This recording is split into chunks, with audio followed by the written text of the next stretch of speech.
할렐루야. 종려주일입니다. 종려주일과 부활주일은 사실은 교회가 어쩌면 굉장한 영적 긴장 상태를 유지하는 시기죠. 어느 때보다도 예수님의 십자가를 조명하고 우리 모두가 십자가의 길을 잘 가고 있는지를 점검하고 다시 한 번 더 그 십자가로 우리의 삶을 채찍하는 그런 시간인 것입니다. 강구드린 대로 교회는 그 고난주간을 맞이하여서 특세로 말미암아 하나님께 나아가는 시간을 가지지만 특별히 이번 한 주간은 성도로서 경건하고 거룩하고 절제와 더불어 우리 성도됨을 지킬 수 있도록 한 주간 그렇게 고난주간 잘 보내시길 바랍니다. 오늘은 십계명의 말씀 이어서 살인하지 말라 제6계명의 말씀을 전하겠습니다. 사실 십계명은 하나님과 우리 인간 사이에 최초로 맺어진 율법이죠. 그래서 십계명은 해야 할 것과 하지 말아야 할 것에 대해서 구체적으로 말씀해 주고 있는데 그 십계명의 여러 말씀 중에 어쩌면 가장 끔찍한 계명이 오늘 제6계명의 말씀이 아닌가 싶습니다. 그러면서 또 동시에 가장 지키기 쉬운 계명도 이 6계명이라고 저는 믿습니다. 우리처럼 평범하게 살아가면서 오늘처럼 이 6계명을 어길 가능성이 얼마나 될까요? 물론 갑작스러운 사고와 사건을 경험하면서 인간의 죄성은 충분히 그럴 가능성들이 있겠지만 평범한 보통 사람들에게는 어쩌면 너무나 쉬운 계명이라고 말씀드릴 수 있겠습니다. 오늘 말씀 살인하지 말라. 영어 성경 KJV는 Thou shall not kill이라고 했고 또 NIV 버전은 You shall not murder라고 했습니다. 그리고 히브리어는 라차흐라고 했는데 불법적인 살인을 이끌을 때 사용하는 말들이고 한정지어서 우리에게 말씀해 주고 있습니다. 이렇게 볼 때 우리는 오늘 이 6계명의 말씀을 어길 가능성이 확실하게 줄어들고 있다는 사실을 알게 되는 것이지요. 그러니까 어쩌면 10계명, 10계명 중에 가장 지키기 쉬운 계명이다 라고 말씀을 드리는 것입니다. 그런데요, 오늘날 이 현대 사회 속에서 우리가 만나게 되는 이 6계명의 계명들, 6계명의 문제들, 어떤 사회 현상이 있고 우리는 어떻게 대처해야 되는지에 대한 관점을 가지고 오늘 말씀을 살펴보겠습니다. 첫 번째 말씀은 살인 금지의 이유에 대해서인데 왜 살인하지 말아야 하는가입니다. 여러분 모든 사람은 저나 여러분들은 하나님의 형상으로 말미암아 지음바 되었고 특별한 하나님의 경륜과 섭리 가운데 생기를 불어넣으셔서 하나님과 소통이 가능한 특별한 존재, 정말 특별한 존재로 만들어졌습니다. 때문에 누구도 살인하지 말아야 하는 것은 당연한 일일 것입니다. 그러나 성경이 살인에 대해서 굳이 말하고 있는 이유는 무엇일까요?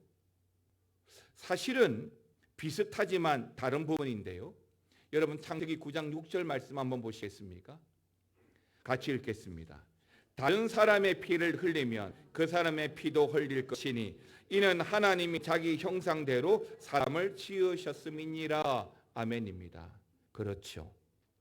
하나님은 오늘 이 창세기 9장의 말씀 노아 홍수의 사건 이후에도 새로운 세상에서 살아갈 그 규례들을 몇 가지 말씀해 주셨는데 그 가운데 살인으로 말미암아 사람의 피를 흘리지 말라라는 살인 금지 규정에 대해서 말씀을 주셨습니다. 그러니까 오늘 제6계명을 주신 이유, 이 9장 6절 말씀처럼 그 이유가 뭐죠? 이는 하나님이 뭐라고요? 자기 형상대로 사람을 지으셨음이니라 인 것입니다. 그렇다면 살인의 의미는 뭘까요? 하나님의 그 형상을 무참히 파괴하는 거죠. 또 하나는 하나님의 주권적으로 만든 형상인데 하나님의 그 주권을 침해하는 행위가 되는 것입니다. 세상의 모든 사람들은 다 하나님의 작품입니다. 그런데 그 작품을 우리 마음대로 파괴하는 것이 곧 살인이다라고 하는 것입니다. 그러므로 이 살인 금지에 대한 계명은 우리 인간 존엄성에 대한 범죄 이전에 우리 하나님의 주권에 대한 명백한 도전이고 범죄다라고 할 수 있는 것이죠. 이웃을 미워하고 저주하는 문제도 마찬가지입니다. 하나님의 형상대로 지음받았기 때문에 이웃을 미워하고 저주한다? 그것은 곧 하나님의 형상을 저주함이 되는 것이죠. 자, 두 번째는 인권 만능의 시대에 대한 우리가 가져야 할 경각심입니다. 그리고 살인에 있어서 우리가 한 가지 더 주의해야 하는 것은 이 인권 만능 시대에 대한 경각심을 가져야 된다는 것이에요. 이 인권이 중요한 시대가 되었습니다.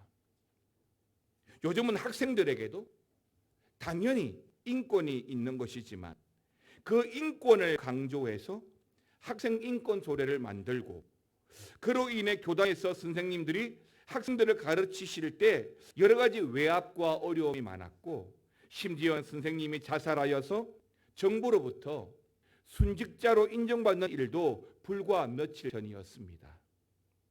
그러다 보니 지금은요, 이제는 교권보호라는 이름으로 선생님들의 인권을 새로이 제정하는 일들이 또 생겨난 것이죠.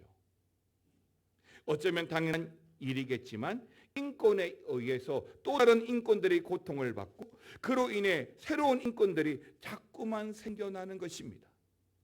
사랑하는 성도 여러분, 인간을 어떻게 볼 것인가? 그 인간을 바라보는 관점은 세상과 성경은 정말 다른데요. 성경은요, 우리 인간의 인격과 존엄성 그리고 생명에 대해서 정말 중요하게 여기고 다루고 있습니다. 이에 반해 세상은요, 과거와 다르게 요즘에는 인권의 관점으로 이 인간을 다루고 있습니다. 사실 과거에는 장애인이나 소외된 계층 그리고 학생들의 인권이 현저하게 낮았습니다. 엘리베이터가 없었죠. 그러니까 누구라도 계단으로 다녀야 했고 대중교통을 이용할 때도 마찬가지 어려웠습니다. 또 아동에 대한 학대가 얼마나 지속적으로 일어나고 있는지 모를 정도죠. 그러다 보니 장애인 인권, 아동 인권, 여성 인권, 소외된 계층의 인권, 오히려 그런 인권의 가치가 지나치게 강조되면서 또 다른 잘못된 결과들이 자꾸만 일어나게 되는 겁니다. 그러니까 절대적인 진리보다는 사람의 인권, 그 인권을 더 우선순위에게 주게 된 결과라고 말씀드릴 수가 있겠습니다. 근데 이걸요, 또 정치 집단들이 이용을 합니다. 특히 요즘처럼 선거가 있을 때는 이런 집단의 인권을 이용하려고 하는 것이죠. 그러면 자꾸만 또 다른 인권들에 의해서 충돌과 더 큰 문제가 발생하게 됩니다. 동성애, 성소수자 차별이란 미명하에 인권이란 프레임을 걸어서 동성애를 부추기고 비혼주의자는 이세를 낳는 문제에 대해서 꼭 출산할 필요가 있냐라고 부추깁니다. 그리고 미혼주의자들에게는 그렇게 살기 힘든 세상에서 태어나 살아갈 아이들의 인권은 더 중요한 문제라고 차라리 자녀를 낳지 말 것을 강조합니다. 그렇습니다. 이 인권이라고 하는 것은 귀에 걸면 귀걸이, 코에 걸면 코걸이 같은 느낌을 주는 것이죠. 하나님과 상관없는 인권, 철저하게 인간 중심의 그 인권은 우리의 인간됨을 오히려 갈등과 또 어려움으로 치닫게 합니다. 세 번째, 성경이 말하는 인권은 뭘까요? 하나님의 형상을 닮은 인격입니다. 즉 하나님의 형상을 담는 인격, 하나님의 신격을 닮아가는 인격을 말하는 것이겠죠. 성경은 이 인권의 문제에 대해서 정말 세상과는 다른 기준을 가지고 있습니다. 인간에게 존엄성이 있는 이유, 인간이 존엄한 이유가 성경은 하나님의 형상을 닮았기 때문이라고 말해주고 있기 때문입니다. 그러니까 하나님을 닮은 형상이라는 그 생각에 기초하고 있습니다. 전통적으로 하나님의 형상을 닮았다는 정의를 우리는 지정의에서 설명을 하는데, 지식이나 감정 그리고 의지, 이 세 가지 모든 요소에 우리가 하나님을 닮았다는 것이죠. 그리고 창세기 1장 28절 말씀을 토대로 하나님의 대리자로서 우리가 하나님을 닮았다라고 하는 것입니다. 하나님이 그들에게 복을 주시며 하나님이 그들에게 이르시되 생육하고 번성하여 땅에 충만하라, 땅을 정복하라, 모든 물고기와 하늘의 새와 땅에 움직이는 모든 생물 다스리라 하시니라, 하나님께서 우리 사람들에게 주신 명령입니다. 이에 대해서 서강대학교 철학가 광영환 교수는 세 가지로 이 부분을 설명을 이렇게 했습니다. 첫 번째, 사람은 자연과의 관계 속에서 하나님의 형상으로 보냄받았다. 그러니까 왕으로서 자연을 다스리라라고 설명을 했습니다. 두 번째는 하나님과의 관계 속에서 우리는 다 하나님을 닮은 자들이기 때문에 마땅히 하나님을 닮은 자들이 모여서 하나님을 예배하라라고 했고요. 세 번째는 사람과 사람의 관계 속에서 하나님을 닮은 자들이 그 사람을 사랑하고 섬기고 배려하는 것이라고 이 창세기 1장 28절 말씀을 해석하였습니다. 그러니까 이 교수님의 말대로 사람을 대하는 자세는 여러 관점에서 달라져야 한다는 것이죠. 자연과의 관계 속에서, 사람과의 관계 속에서, 하나님과의 관계 속에서 다른 관점으로 다뤄져야 된다는 것입니다. 더 나아가 인권이란 프레임으로 그 사람을 대하는 것이 아니라 성도는 하나님의 형상을 닮은 자, 즉 창조의 프레임에 따라 그 사람들의 존엄성과 권리를 다뤄야 한다는 것이죠. 세상은 인권을 가지고 사람을 존중하고 사람을 판단해 가지만 성도는 하나님의 형상이라는 관점, 하나님의 주권이라는 관점을 가지고 사람을 대하고 그 사람을 인정하고 그 사람을 배려해야 한다는 것입니다. 그러니까 하나님 대하듯 사람을 대하라는 것입니다. 하나님께 하듯 세상 모든 사람들에게 그렇게 하라는 거예요. 왜 살인하지 말아야 하는가? 맞습니다. 인권의 문제가 아니라 하나님 형상을 닮은 자들이기 때문인 것입니다. 서론에서 제가 살인의 의미가 뭐라고 그랬습니까? 하나님의 형상을 무참히 파괴하는 것이고, 또 하나가 뭐라고요? 하나님의 주권을 침해하는 것이다라고 말씀을 드렸습니다. 그렇습니다. 여러분 각각의 사람들은 저를 포함해서 우리 하나님의 작품, 그냥 작품이 아니라 걸작품인데 살인은 그 작품을 우리 마음대로 파괴하는 것입니다. 얼마 전에 경복궁 담벼락에 덩수국 담벼락에 낙서했던 사건이 대대적으로 보도된 일들이 있었습니다. 끝까지 추적하고 찾아내어서 결국에는 법적 책임을 묻죠. 여러분, 우리는 하나님의 형상입니다. 하나님의 걸작품이에요. 그러니까 누구도, 아니 우리 자신도 훼손은 안 되고 훼손할 수가 없습니다. 그러므로 이 살인금지의 계명은 인간 존엄성에 대한 범죄 이전에 우리 하나님 주권에 대한 범죄인 줄 믿고 이 말씀을 잘 새기시기 바랍니다. 마지막 네 번째는 우리가 만나게 되는 우리 주변의 살인 사건들 한번 볼까요? 오늘 제6계명은 우리가 웬만해서는 어기기 어려운 계명이다, 참 지키기 쉬운 계명이다 하고 말씀을 드렸습니다. 그런데 우리가 살면서 굳이 오늘 이 6계명의 문제로 고민하게 될 일이 있다면 어떤 일들이 있을까요? 여러분, 지금 대한민국에 일어나는 살인의 문제 몇 가지 특징들이 좀 있습니다. 그 중에 하나가 묻지마 살인 사건이에요. 작년에 있었던 신림동 살인 사건이 참 대표적인데요. 그냥 아무 이유가 없어요. 또 목적도 없어요. 그냥 신림역 근처 상가를 지나가면서 칼을 휘두른 거예요. 그로 인해서 한 명이 죽고 세 명이 크게 다쳤는데요. 법 재판이 진행 중이지만 검찰은 이 친구에게 사형을 구형했습니다. 또 여러분 들어보셨을 거예요. 정유정이라는 젊은 아가씨가 과외 앱으로 20대 여성을 유인해서 무참히 살해했죠. 이 사건도 검찰이 현재 항소심에서 사형을 구형했습니다. 엽기적인 살인이라는 거죠. 있을 수 없다는 거죠. 그리고 작년 11월에는 인터넷에 신림역에서 여성 20명을 죽이겠다는 글을 올렸던 20대 남성을 체포한 일도 있습니다. 이런저런 사건 사고로 인해서 묻지마 범죄에 대한 공포가 커지고 있는데, 물론 이런 일에 우리가 휘말릴 가능성이 있다?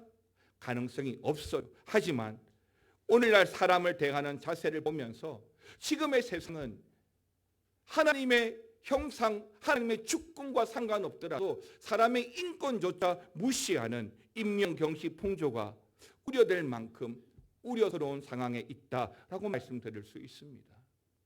우리는 하나님의 형상, 하나님의 주권으로서 사람을 대하고 존중해야 하지만 사람은 인권의 관점에서 사람을 바라보니까 나하고 그 인권이 충돌되면 얼마든지 대적이 될 수가 있다는 것이죠. 사랑하는 성도 여러분, 하나님이 주신 생명은 귀하지 않는 것이 없습니다. 하나님 주신 생명이 얼마나 소중한 것이고 하나님께서 이를 왜 엄격하게 금지하고 굳이 어쩌면 지키기 쉬운 이 10계명 중 6계명을 10개의 계명 중에 넣어야만 했을까? 여러분, 다시 한 번 더 엄중히 기억하시기 바랍니다. 즉, 세상적인 살인에 대한 경고도 있지만 성경적인 관점, 하나님의 형상에 대한 보존, 하나님 주권에 대한 인정, 이것이 우리가 지켜야 할 이 살인 금지에 대한 말씀이 아닐까요? 또 하나, 낙태의 문제도 있습니다.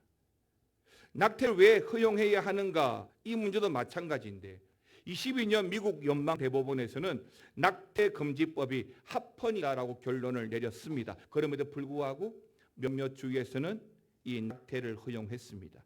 이로 인해 지금도 미국은요, 이 문제가 정치화되고 심각한 갈등을 초래하고 있습니다.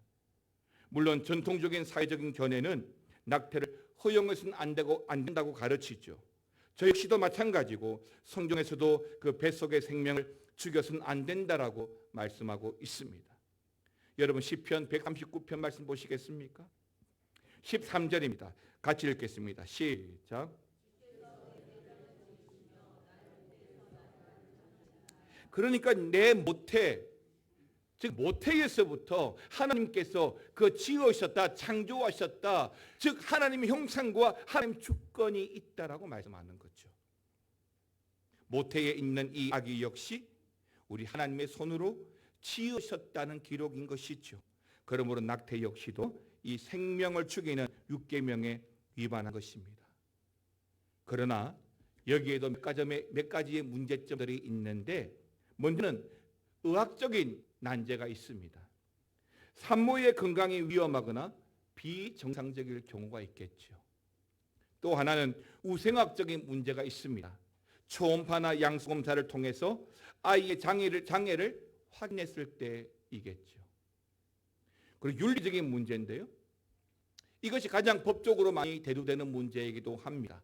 강간이나 성폭행 등으로 임신했을 경우이고, 마지막으로 하나가 경제적인 문제입니다. 도저히 자녀를 키울 경제력이 안 된 미성년의 경우가 그런 경우입니다. 이렇게 참 다양한 문제와 복잡한 문제가 있기 때문에 우리 성도들도 이 낙태 문제에 대해서 일괄적으로 생각할 수는 없겠습니다. 그럼에도 불구하고 여전히 성경은 낙태를 허락하지 않고 있음을 우리는 잘 기억해야 할 것입니다. 또 하나는 요즘에 많이 대두되는 문제입니다. 안락사와 존엄사 문제인데, 살아있긴 하지만 살아있다고 보기 힘든 무의미한 생명 유지가 안락사 문제의 시작이 되었습니다. 나의 문제 아니면 괜찮지만 그게 나의 문제가 되면 이 육계명이 실질적인 사건이 되어가는 것입니다. 법적으로 인정되는 것은 아니지만 호흡기 등을 떼는 소극적인 안락사도 있고 독극물을 주입하는 적극적인 안락사도 있습니다. 그러나 우리 그리스도인들은 성경의 가르침을 가르치고 그 성경의 말씀에 순종하여 마지막을 앞둔 그들을 위로하고 궁극적으로는 천국 소망으로 함께 해야 할 것입니다. 저도 장례를 집례하고 임종을 여러 번 맞이하면서 참 안타까울 때가 있어요. 한편으로는 이 임종의 순간을 통해서 하나님께서 빨리 부르셔서 천국 백성 되었으면 좋겠다 싶지만, 남아있는 또 가족들 입장은 조금이라도 더 힘을 내어서 회복되었으면 좋겠다라고 하는 마음이 있기 때문에 임종 예배에 가서 사실은 천국 소망을 이야기하기보다 하나님께서 힘 주셔서 회복과 치유해달라고 기도할 때가 많습니다. 그럼에도 불구하고 마지막에는 그럴지라도 때가 되어 하나님 부르실 때 천국 소망으로 천국 백성 될 수 있도록 꼭 기도는 하죠. 그러므로 우리 그리스도인들은 어떤 순간에도 그 천국 소망으로 위로하고 함께 해야 되는 것입니다. 마지막에 또 큰 문제가 이 자살의 문제가 있습니다. 자살의 문제 역시 제6계명과 아주 밀접한 문제다라고 할 수 있는데, 우리나라도 해외 경제협력개발기구 일명 OECD 국가 중에서 자살률이 1위라고 나와 있습니다. 매년 10만 명당 24명이 자살하는데 하루에 40명이 자살한다는 통계가 나와 있는 것이죠. 놀랍죠. 성경에 보면 이렇게 자살한 사람들이 꽤 있습니다. 먼저는 가룟 유다입니다. 예수님을 판자죠. 그럴듯한 이유가 있습니다. 회개를 맡은 자로서 제자들과 함께 3년 동안 누구의 후원 없이 다니기란 쉽지 않습니다. 그러다 보니 유다의 생각은 예수님을 팔아서 생활하고 다시 죄가 없으니 풀려날 것이라고 여겼고, 그래서 예수님을 팔았던 것이죠. 여러분, 사람의 생각이 하나님 뜻보다 앞서게 되면 주님을 십자가에 못 박는 결과를 초래할 수 있습니다. 성도는 언제나 십자가를 붙잡아야 되고 십자가 앞에 순종해야 합니다. 그것이 내일부터 시작되는 고난주간 특세의 중요한 이유 중에 하나입니다. 두 번째 자살한 사람이 있죠. 사울 왕입니다. 블레셋과의 전쟁에서 크게 패하면서 그는 그 전장터에서 자살을 선택하게 되는데요. 사무엘상 31장 4절 5절 말씀을 보면 이렇게 나와 있습니다. 같이 한번 읽겠습니다. 그가 무기를 든 자에게 이르되 내 칼을 빼어 그것으로 나를 찌르라. 할례 받지 않는 자들이 와서 나를 찌르고 모욕할까 두려워하노라 하나. 무기를 든 자가 심히 두려워하여 감히 행하지 아니하는지라. 이에 사울이 자기의 칼을 뽑아서 그 위에 엎드러지매 무기를 든 자가 사울이 죽임을 보고 자기도 자기 칼 위에 엎드러져 그와 함께 죽으니라. 사람이 중요하게 여기는 게 참 많죠. 그 중에 하나가 명예입니다. 할례 받지 않는 이방인들에게 죽는 것이 수치스러웠고 왕으로서 모멸스러울 수 있습니다. 그래서 자기 생명을 끊죠. 어떤 문제인가요? 인권의 문제죠. 그러나 결국 남에 의해서 내가 죽을지라도 그 생명에 대해서 우리가 함부로 할 수 없는 것은 우리는 하나님의 형상이고 하나님의 주권의 결과이기 때문입니다. 그리고 또 한 사람이 있습니다. 삼손입니다. 마지막 자신의 생명을 걸고 결박당한 채 함께 자살을 선택하죠. 근데 자살을 좀 더 폭넓게 해석하면 조금은 다른 견해가 있습니다. 그러니까 다른 사람을 위해서 스스로 죽음을 선택하는 경우인데요. 요한복음 15장 말씀만 보십시오. 13절 14절입니다. 같이 읽겠습니다. 사람의 친구를 위하여 자기 목숨을 버리면 이보다 더 큰 사랑이 없나니 이는 내가 명하는 대로 행하면 곧 나의 친구라. 그렇습니다. 이렇듯 자살에 대한 문제도 다양하고 복잡한 문제가 있다는 것을 우리들이 알고 있어야 하겠습니다. 그럼에도 불구하고 성경은 여전히 낙태나 자살을 금지하고 있지요. 그리고 이 모든 것의 최종 판단은 우리 하나님께서 하십니다. 결론은 제6계명 살인하지 말라는 말씀을 우리가 묵상하면서 오늘 우리는 삶과 죽음에 대해서 함께 살펴보고 묵상하게 되었습니다. 그러면서 제가 이 말씀을 준비하면서 한 구절 성경 구절이 또 원하는데요. 요한복음 12장 24절이었습니다. 내가 진실로 진실로 너희에게 이르노니 한 알의 밀이 땅에 떨어져 죽지 아니하면 한 알 그대로 있고 죽으면 많은 열매를 맺느니라. 그러니까 살인하지 말라는 말씀을 뛰어넘어서 누군가를 위해 썩어짐으로 살려내는 인생에 대해서 말씀하고 있는 것입니다. 사랑하는 성도 여러분, 우리는 점점 늙어가죠. 그리고 점점 죽어갑니다. 나이를 먹으면서 몸은 퇴보하고 언젠가 때가 되면 저를 포함한 여기에 있는 모든 분들은 다 하늘나라로 가게 될 것입니다. 그렇다면 남아있는 인생 무엇을 위해 살 것인가, 어떻게 살 것인가가 저는 참 중요하다고 봅니다. 우리는 내일부터 한 주간 고난 주간을 맞이하게 됩니다.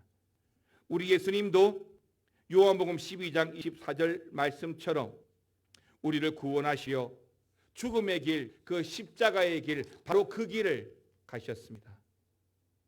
그러므로 우리 그리스도인들도 그 고난주간을 통하여 새벽을 깨우고 어느 때보다도 예수님의 죽음과 그 십자가를 깊이 묵상하면서 참된 제자, 참된 성도의 삶을 살아가는 시간으로 맞이해야 할 것입니다. 오늘 제6계명은 단지 누군가를 죽이지 말라는 그 계명을 넘어서 그리스도가 존귀해지는 삶을 추구하고 하나님의 형상과 하나님의 주권을 드러내는 인생으로 살아야 될 줄 믿습니다.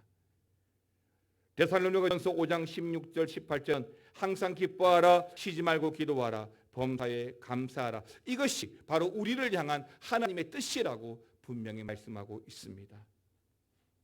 영성신학자이면서 예일대 교수인 헨리 나우에는 이렇게 말했습니다. 우리는 날마다 죽음을 향해서 가고 있다. 그러나 우리는 기회가 있을 때마다 사랑을 선택할 수 있다. 미소, 악수, 격려의 말, 친절한 인사, 도움의 손길, 이 모든 것이 사랑을 향해 내딛는 작은 발걸음이다. 사랑하는 성도 여러분, 다시 서론으로 돌아와서 살인하지 말라, 어쩌면 우리가 지키기 가장 쉬운 계명의 말씀일 수도 있습니다. 그러나 우리는 이 관점을 하나님의 형상과 하나님의 주권이라는 관점을 가지고 생명 존중과 더불어서 하나님의 말씀에 대한 순종으로 이 말씀을 받아들여야 할 줄 믿습니다. 이런 가치와 이런 믿음을 가지고 살아갈 때 우리는 하나님의 기쁨과 하나님을 향한 감사의 삶으로 살아가게 될 줄 믿습니다.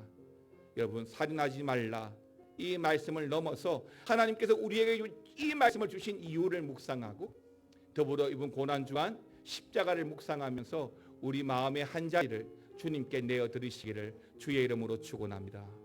찬양하겠습니다. 우리들을 위하여 십자가에 못 박혀 모든 죄를 용서하사 의인 삼아 주신 주, 어떤 일이 있어도 나를 버리지 않고 죽기까지 사랑하신 귀한 예수님,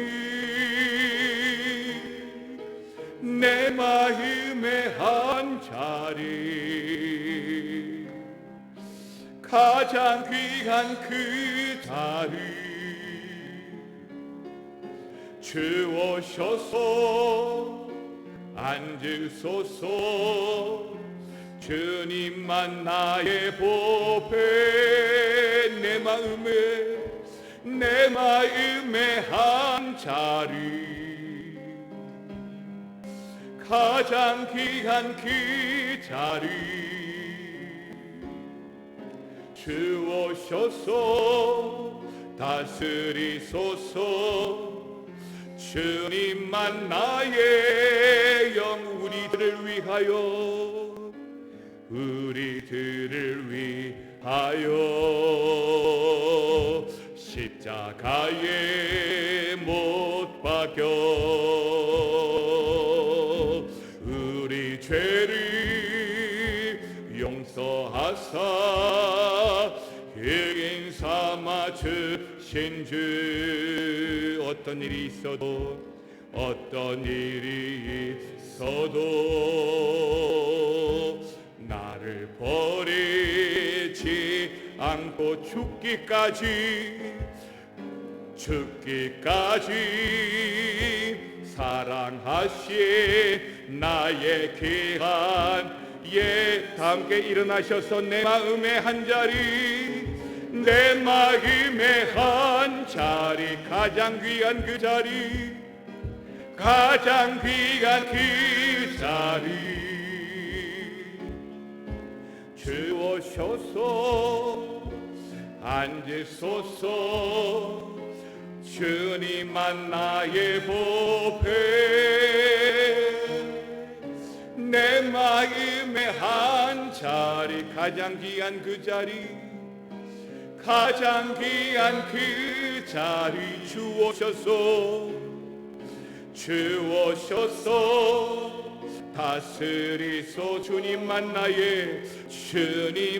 나의 후렴의 내 마음의 한 자리, 내 마음의 한 자리, 가장 귀한 그 자리, 가장 귀한 그 자리 주오셔서 앉으소서. 주님만 나의 내 마음의 한 자리, 내 마음의 한 자리, 가장 귀한 그 자리, 가장 귀한 그 자리 주오셔서 다스리소서. 다스리. 주님만 나의 영광, 주님만 나의 영광, 주님만 나의 영광. 주님만이 우리의 영광이 되는 줄 믿습니다. 천지를 창조하시면서 특별히 사람에게 하나님의 형상을 입히시고 하나님의 생기를 불어넣으심으로 하나님과 소통할 수 있는 존재, 특별한 존재, 하나님의 형상과 하나님의 주권으로 세워진 존재로 우리 사람을 지으시고 또한 시키시고 인도해 주시는 줄 믿습니다. 살인하지 말라는 계명은 어쩌면 우리가 가장 지키기 쉬운 계명일 수 있지만 사람의 인권이 아니라 하나님의 형상과 하나님의 주권의 문제로 우리가 인정하고 언제라도 사람 성도들을 향하여 주의 마음으로 배려하고 인정하고 사랑하면서 하나님의 뜻을 이루고 살아가는 우리 하나 되는 교회가 되게 하여 주시옵소서. 특별히 내일부터 시작되는 고난주간 우리 마음의 한 자리를 주님께 내어드리기를 원합니다.